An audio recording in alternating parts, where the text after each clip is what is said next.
لبیک یا رسول اللہ صلی اللہ علیہ وسلم، تاجدار ختم نبوت، زندہ باد زندہ باد زندہ باد، من سب نبیًا فاقتلوہ، انہیں جانا انہیں مانا، نہ رکھا غیر سے کام، للہ الحمد میں دنیا سے مسلمان گیا۔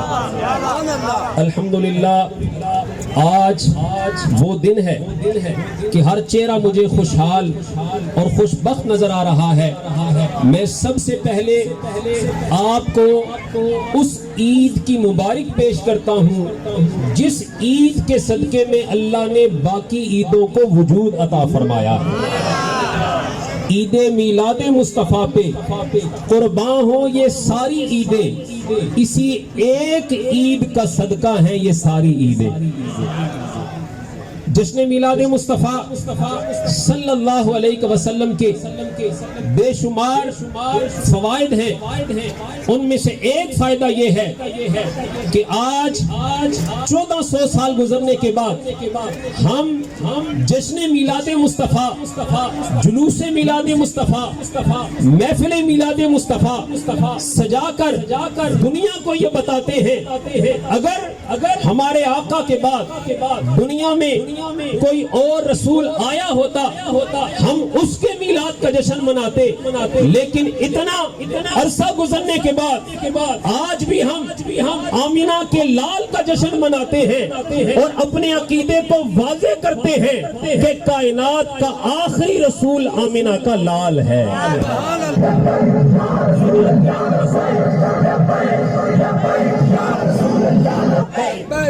کائنات کے آخری رسول ہمارے آقا صلی اللہ علیہ وآلہ وسلم ہے۔ ہمارے آقا خاتم النبیین ہیں۔ بولیے ہمارے آقا خاتم النبیین ہیں، بلند آواز سے بولیے ہمارے آقا خاتم النبیین کا لفظ بولتے ہوئے آپ کی زبان پھسلنی نہیں چاہیے۔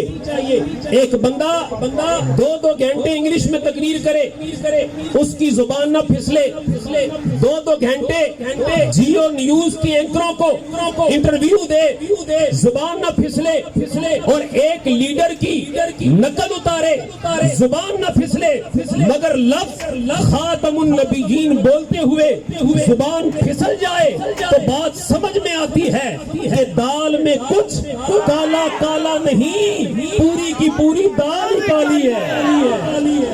اس لیے ذرا بلند آواز سے بولیے ہمارے آقا خاتم النبیین ہیں، ہمارے آقا خاتم النبیین ہیں۔ اور یہ بھی سنیے، کچھ لوگ خاتم النبیین کہہ کر مانا افضل رسول لیتے ہیں۔ خاتم النبیین کا مطلب کیا ہے یہ جاننے کے لیے ہمیں کسی فقیہ کے پاس، کسی عالم کے پاس، کسی محدث کے پاس، کسی مفکر کے پاس جانے کی ضرورت نہیں۔ آئیے جس رسول کا میلاد منا رہے ہیں اسی رسول سے پوچھتے ہیں خاتم النبیین کا معنی کیا ہے۔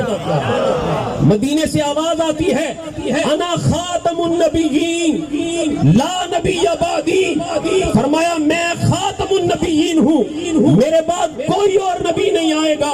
تو آقا نے خود خاتم النبیین کا معنی بتا دیا۔ خاتم النبیین کا معنی یہ ہے کہ اللہ کے رسول مدینے کے تاجدار اللہ کے آخری نبی ہے، اللہ کی آخری نبی ہے۔ ہمارا بھی یہی عقیدہ ہے، اور آقا صلی اللہ علیہ وسلم اللہ کی آخری نبی ہے۔ یہ عقیدہ ہمارا اتنا مضبوط ہے کہ جس طرح ہمیں اللہ کے ایک ہونے میں کوئی شک نہیں ہے، جس طرح ہمیں اللہ کے خالق و مالک ہونے میں کوئی شک نہیں ہے، جس طرح ہمیں سارے نبیوں کے برحق ہونے پر کوئی شک نہیں ہے، جس طرح ہمیں آقا صلی اللہ علیہ وسلم کے آخری رسول ہونے پر کوئی شک نہیں ہے، اسی طرح ہمیں قادیانیوں کے کافر ہونے میں بھی کوئی شک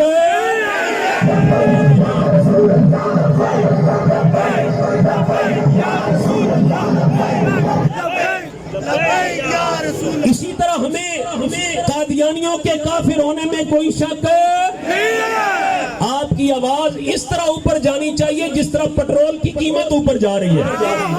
ہمیں قادیانیوں کے کافر ہونے میں کوئی شک آپ کی آواز اس طرح بلند ہونی چاہیے جس طرح ڈالر کی قیمت بلند ہو رہی ہے.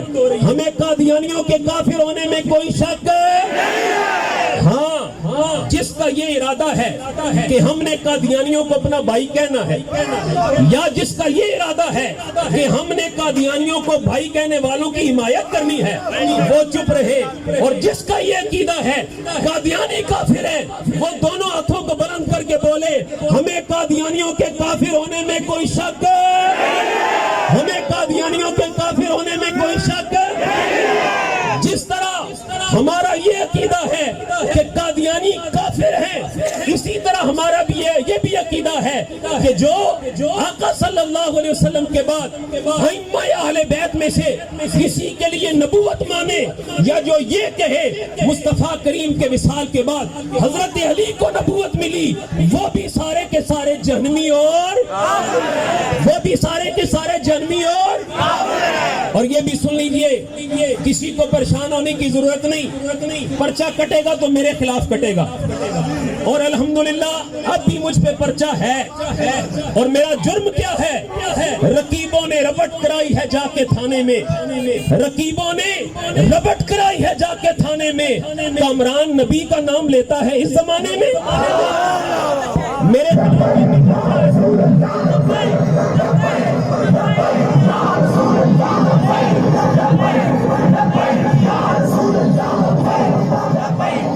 صاحب پہ پرچہ ہوا تو ہم وکیل ان کے ساتھ کھڑے ہیں ابھی یہاں پہ.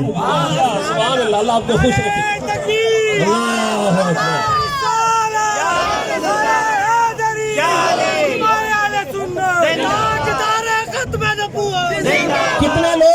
کتنے لوگ میرا چھوٹا بھائی 3 مرتبہ جیل میں رہ کر آیا اس کا جرم کیا ہے. کتنے تاریخ لبیک پاکستان کے کارکنان جیلوں کی سلاخیں دیکھ چکے ہیں. آج بھی وہ 27 سال کا نوجوان جس کے نام سے پورا کفر کانپ رہا ہے اسی کفر کے ایجنٹ کی وجہ سے آج وہ 27 سالہ نوجوان جیل کے اندر ہے. اس کا جرم کیا ہے؟ آج کا یہ عظیم الشان اجتماع حکومت وقت سے مطالبہ کرتا ہے تاریخ لبیک پاکستان کے مرکزی امیر حافظ محمد سعد رضوی کو رہا کیا جائے.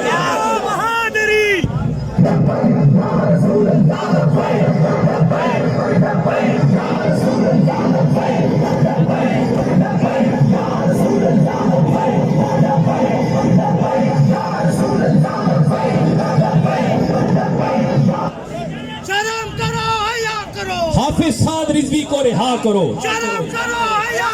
حافظ سعد رضوی کو رہا کرو. حافظ سعد رضوی کو رہا کرو.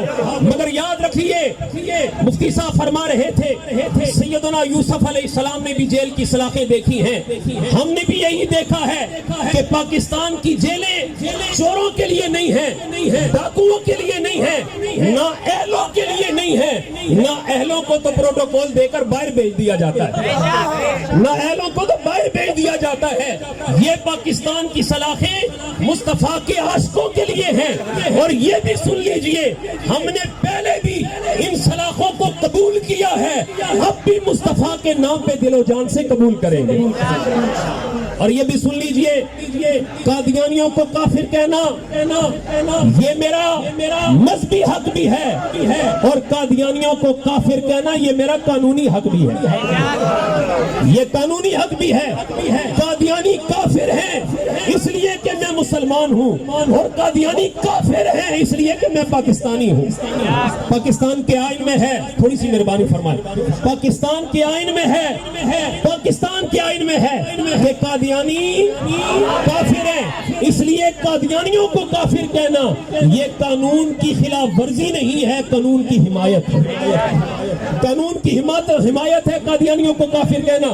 اور یہ بھی سن لیجئے پاکستان کے آئین میں قادیانیوں کو کافر قرار دینے والی شرک ہمارے بزرگ شاہ مندرانی نے بڑی قربانیوں کے بعد شامل کی تھی. اور یہ بھی سن لیجئے آج آپ کا جذبہ دیکھ کر میں سلامی پیش کرتا ہوں، لیکن ایک جذبہ ایک جلوس میں 6 سالہ بچے کا بھی دیکھا گیا۔ جب تحریک ختم نبوت کی تحریکیں چل رہی تھی، اس وقت یہ جلوس نکلا، اس جلوس میں 6 سال کا بچہ شامل ہوا۔ اس 6 سالہ بچے کو کہا گیا بیٹا تو واپس چلا جا، یہ پولیس ختم نبوت کے جلوس پر فائرنگ کرتی ہے، کہیں گولی تجھے نہ لگ جائے۔ اس نے کہا اے سمجھانے والوں، میں گولی کھانے کے لیے ہی تو جلوس میں شامل ہو رہا ہوں، میں گولی کھانے کے لیے، میں گولی کھانے کے لیے جلوس میں شامل ہو رہا ہوں۔ جلوس نکلا، پولیس نے فائرنگ کی، وہ گولی اس 6 سالہ بچے کی ٹانگ میں لگی، بچہ چیخنے لگا، چلانے لگا۔ لوگوں نے کہا ہم نے تجھے پہلے کہا تھا گولی لگ جائے گی، اب گولی لگ گئی ہے، چیخ رہا کیوں ہے، چلا رہا کیوں ہے؟ اس نے کہا میں گولی لگنے کی وجہ سے نہیں چیخ رہا، گولی لگنے کی وجہ سے چلا نہیں رہا، میں اس لیے چیخ رہا ہوں عشق مصطفیٰ میرے سینے میں تھا، دشمن نے گولی میری ٹانگ پہ کیوں ماری ہے؟ عشق مصطفیٰ میرے سینے میں تھا، دشمن نے گولی ٹانگ میں کیوں ماری ہے؟ مزہ تب تھا جب گولی میرے سینے میں لگتی۔ حکام بالا، اپنے تختوں پہ ناز کرنے والوں، اپنے تاجوں پہ ناز کرنے والوں، تم سے پہلے بھی یہاں کوئی تخت نشین تھا، اسے بھی خدا ہونے کا اتنا یقین تھا۔ غازی ممتاز حسین قادری جیسے شہزادے پیدا کرنے والی مائیں ابھی زندہ ہیں، غازی علم الدین شہید جیسے بس پوتے پیدا کرنے والی مائیں ابھی زندہ ہیں۔